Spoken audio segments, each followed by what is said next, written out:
Imagine mo na ang kuryente mo ay hindi na nakadepende sa power lines o diesel.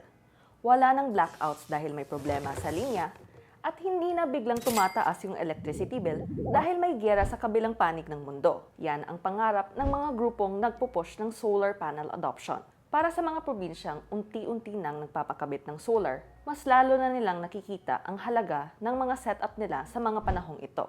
Ang Camiguin ang isa sa mga ganitong probinsya, lalo na't dahil malala ang naging karanasan nila sa matataas na electricity rates at madalas na blackout. Balikan natin. Kahit ang Camiguin ay isang islang hiwalay sa Mindanao mainland, nakakonekta pa rin ito sa power grid through a submarine cable. Pero, ayon kay Camiguin Governor XJ Romualdo, weird daw ang setup ng distribution system na ito. May parte raw kasi ng linya nila na nasa Misamis Oriental. So, kung may problema o trip doon, nagba-blackout din agad sa Camiguin. Bukod dyan, mabilis din ang pagtaas ng konsumo ng kuryente sa isla. Para maagapan ito, kumuha ang distribution utility ng isla ng additional power supply.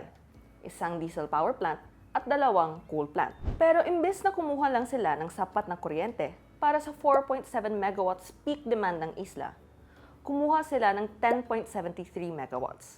Para daw ito mapaghandaan nila ang mabilis na pagtaas ng peak demand sa mga susunod na taon. Pero ang problema, yung sobrang kuryente ay binabayaran pa rin ng mga taga-Camiguin. Dahil doon, ang Camiguin ang naging pinakamahal na lugar para sa kuryente sa buong bansa, ayon sa data ng DOE. Bumaba naman ang presyo at ranking nito noong binawasan na ang contracted supply. Pero, hanggang ngayon, isa pa rin ang Camiguin sa pinakamataas na electricity rates sa bansa. Dahil sa mataas na presyong yan at ang madalas na blackout, maraming taga-Camiguin ang nadismaya sa electricity system nila. So, saan nga ba dapat titingin ang mga taga-Camiguin kung pumapalpak ang langis at linya ng kuryente? Marami na sa kanila ang tumitingin sa araw. Gamit ang solar panels, kinaya ng pamilyang Pilapil na babaan ang electricity bill nila mula sa 12,000 pesos kada buwan to around 2,000 pesos to 8,000 pesos, depending on the weather. Nabawasan din yung blackout sa bahay nila. Mahalaga para sa ama ng pamilya na si Graham, na isang work-from-home software developer.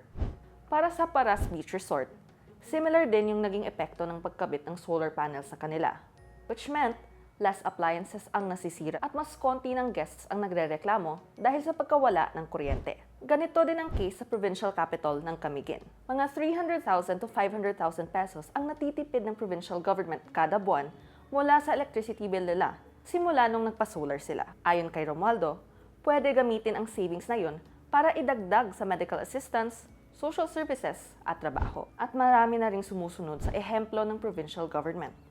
Sa mga hard-to-reach tourist spots tulad ng Katibawasan Falls at Old Church Ruins, may solar panels para stable ang power ng Wi-Fi at CCTV nila doon. Nag-ambagan din yung local at provincial government units para mag-provide ng solar streetlights, lalo na sa mga in-road ng isla.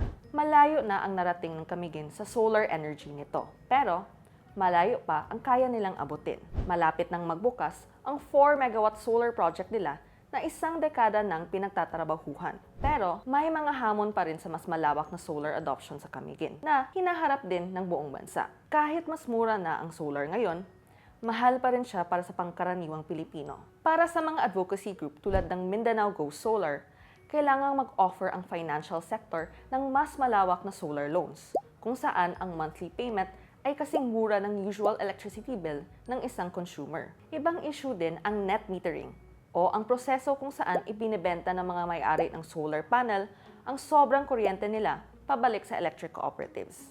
Kahit required na ito ng batas at pinadali na ang pagproseso ng requirements, mahirap pa rin ito maipatupad ng mga rural electric cooperative tulad ng nasa Camiguin na may substantial financial losses na. Kahit ganito ang sitwasyon, marami pa rin taga-Camiguin ang naniniwala sa power ng solar. Para sa kanila, hindi lamang libreng kuryente ang benepisyo nito.